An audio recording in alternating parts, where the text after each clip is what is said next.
नमस्कार mother India.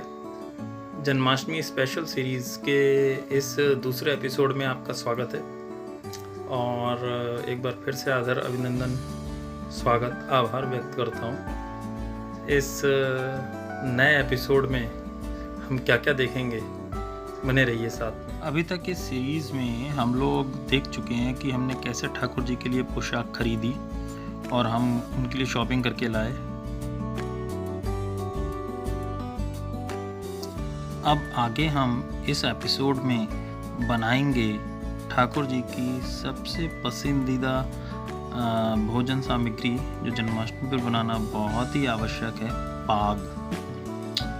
पाग कैसे बनाते हैं ये जानने के लिए आप हमारे साथ इस एपिसोड में बने रहिए। बनाएंगे स्वादिष्ट पाग, लेकिन आपको पता है ना, वो जो एक हमारी गंदी आदत है, उस 8 सेकंड के ब्रेक के बाद बने रहिएगा साथ में। मिलते हैं ब्रेक के बाद।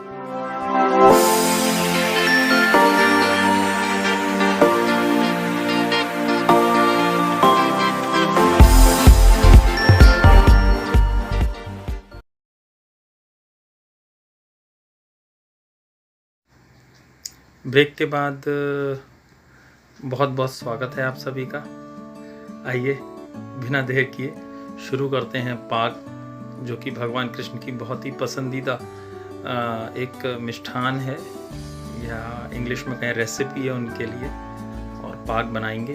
पाग के बारे में इंटरेस्टिंग फैक्ट आपको बताऊंगा, बने रहिएगा इस एपिसोड में। स्किप मत कीजिएगा, क्योंकि अगर स्किप करेंगे ना तो एक अच्छा पाग बनाने से चूक जाएंगे, ठीक है ना। तो बने रहिए साथ में, बनाते हैं पाग और बताते हैं पाग ही क्यों बनाया जाता है, भगवान कृष्ण को पाग क्यों पसंद है। बने रहिए साथ में, धन्यवाद। जैसा कि सबको पता है कि किसी भी अच्छे काम की शुरुआत होती है देसी घी से। यहाँ हमने 250 ग्राम बादाम को देसी घी में फ्राई किया है। बादाम को फ्राई करते समय इस चीज़ का विशेष ध्यान रखना चाहिए कि इनको डार्क ब्राउन नहीं करना, और गैस की जो फ्लेम है वो लो से मीडियम रखनी है। हमें किसी भी ड्राई फ्रूट को डार्क ब्राउन नहीं करना है, वरना पाक का रंग खराब हो जाएगा, ध्यान रखिए। यहाँ मैंने इस रेसिपी में 150 ग्राम अखरोट लिए हैं, और उन अखरोट को भी मैं अच्छी तरह से देसी घी में फ्राई कर लूँगा, लेकिन ज़्यादा डार्क ब्राउन नहीं करूँगा। मैं फिर बताना चाहता हूँ कि किसी भी मेवा को, आपको किसी भी ड्राई फ्रूट को डार्क ब्राउन नहीं करना है, और फ्लेम का विशेष ध्यान रखिए।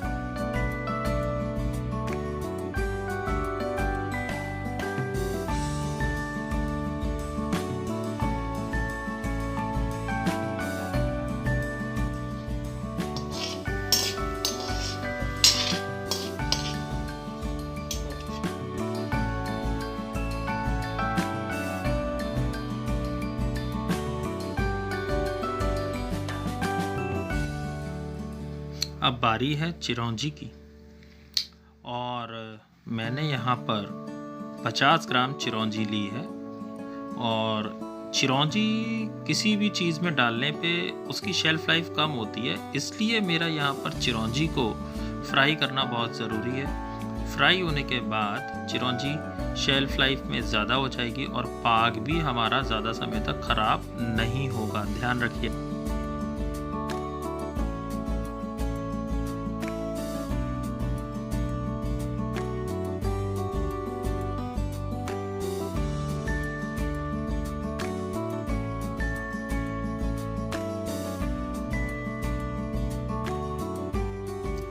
अब मैं फ्राई कर रहा हूँ मगज के बीज। यहाँ पर मैंने 250 ग्राम मगज के बीज लिए हैं, जिनको मैं लाइट ब्राउन से पहले ही बाहर निकाल दूँगा। अगर इनको मैंने ब्राउन कर लिया तो मेरे पाक का कलर ख़राब हो जाएगा, और मुझे अपने पाक का कलर बिल्कुल भी ब्राउन नहीं चाहिए। इसलिए मैं इन बीजों को लो फ्लेम पर फ्राई करूँगा और उसके बाद तुरंत ही इनको निकालूंगा।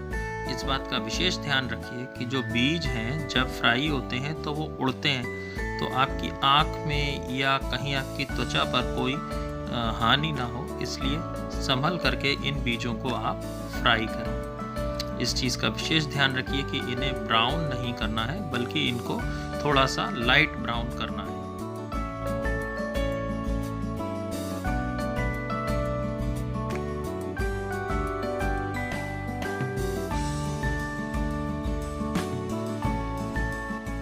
अब बारी आती है बबूल के गोंद की। इसे फ्राई करना बहुत ज़रूरी है और इसके बिना बिल्कुल भी पाग में स्वाद अच्छा नहीं आता है। और देखिए, हमने जब गोंद फ्राई करी है तो उससे पहले हमने उसको तेज़ धूप में सुखा लिया था, जिससे गोंद के अंदर का पानी बिल्कुल ख़त्म हो जाता है और सूखी गोंद हमें मिलती है। और आप देख रहे हैं ना किस तरह से ये घी में डालते ही फूलना चालू कर देती है। शुरुआत में आपको लगेगा कि ये नहीं फूल रही है, लेकिन जैसे जैसे आप आगे बढ़ेंगे तो ये फूल जाएगी और फूलने के बाद बिल्कुल एकदम मुलायम हो जाएगी। गोंद से पाक का स्वाद बहुत ही अच्छा आता है। देखिए ये अब कैसी हो गई है और इसको हम सबसे लास्ट में मिलाएंगे। बारी आती है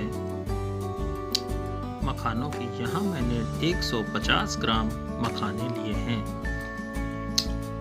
मखानों को हमें सबसे लास्ट में फ्राई करना चाहिए, क्योंकि आप कितना भी घी क्यों ना ले लें। यहाँ मैंने 250 ग्राम घी लिया था, जिसमें सारी मेवा मैंने फ्राई करी है काजू और बादाम के साथ। लेकिन यहाँ मैं बताना चाहूँगा, आप कितना भी घी ले लें, मखाने सारा घी पी जाते हैं। तो लास्ट में ही आप मखानों को फ्राई करें। इस टिप का अगर आप ध्यान रखेंगे तो आपको कढ़ाई में बार बार घी बढ़ाना नहीं पड़ेगा और आपका टाइम भी वेस्ट नहीं होगा और मखाने भी अच्छी तरह से रोस्ट हो जाएंगे।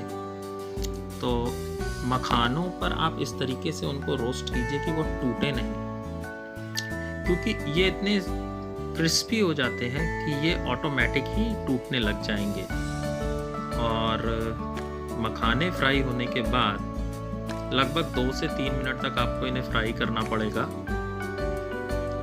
अब बारी आती है नारियल की। यहाँ पर मैंने एक बड़ा नारियल लिया है, जिसको मैंने ग्रेटर से ग्रेट कर लिया था। नारियल अगर आप ऐसे ही पाग में डाल देंगे तो मैं बताना चाहता हूँ कि पाग की शेल्फ लाइफ जो है वो बहुत कम हो जाएगी। इसलिए नारियल के अंदर का जो पानी है वो हमें सुखाना पड़ता है और उसके रेशे भी ना टूटें। इसलिए हम लोग क्या करते हैं कि कढ़ाई में, सूखी कढ़ाई में नारियल को हम लोग 3 से 5 मिनट तक भूनते हैं। इससे क्या होता है कि नारियल के अंदर का जो पानी होता है वो समाप्त हो जाता है और ड्राई नारियल हमें मिल जाता है। अब हमारी सारी मेवा जो हमारे पास थी वो हमने देसी घी में भून करके तैयार कर लिए गोंद समेत। इस बात का विशेष ध्यान रखें कि इन्हें ब्राउन नहीं करना है और नारियल को देसी घी में नहीं भूनिएगा, वरना बनाने जाएंगे पाक बन जाएगा पाक का हलवा और आप कहेंगे हमने आपको बताया नहीं। अब हम काजू और बादाम को एक ग्राइंडर में लेंगे और बारी बारी से दरदरा पीस लेंगे। ध्यान रहिए, काजू के कुछ टुकड़े और बादाम के कुछ टुकड़े हमेशा रहने चाहिए, जिससे कि बाइट आती रही और अच्छा लगे पाक खाने में। कुछ इस तरह, क्योंकि अगर बादाम दरदरा नहीं होगा, काजू दरदरा नहीं होगा तो हमें बाइट नहीं होगी और पाक अच्छा नहीं लगेगा। अब बारी है चाशनी बनाने की। इसके लिए मैंने 2 कटोरे चीनी ली है और ये मैंने 2 कटोरे चीनी ली है और उसमें मैंने 1 कटोरा पानी डाला है।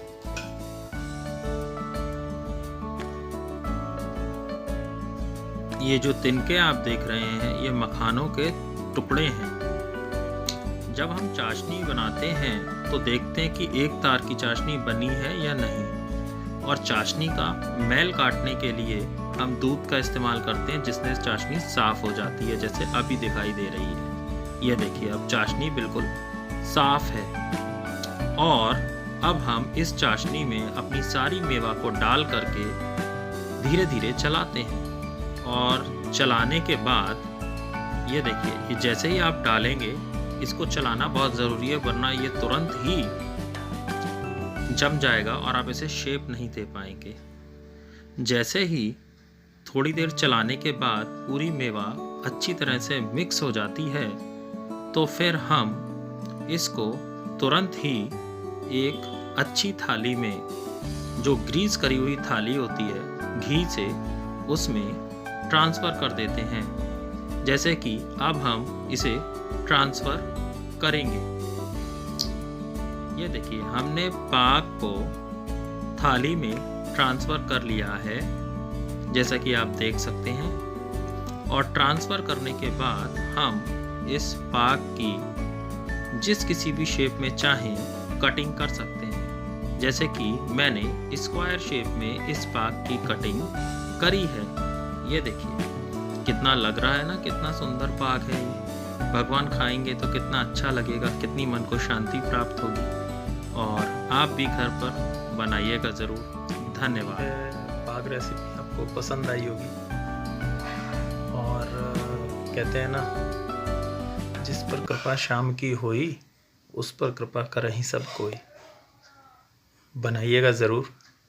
अगले एपिसोड में साथ में बने रहिएगा, दिखाएंगे कि जन्माष्टमी हम लोग कैसे सजाते हैं। तो जन्माष्टमी और हिंडोले को देखने के लिए बने रहिएगा साथ में अगले एपिसोड में। Thanks for watching. धन्यवाद। भारत माता की जय।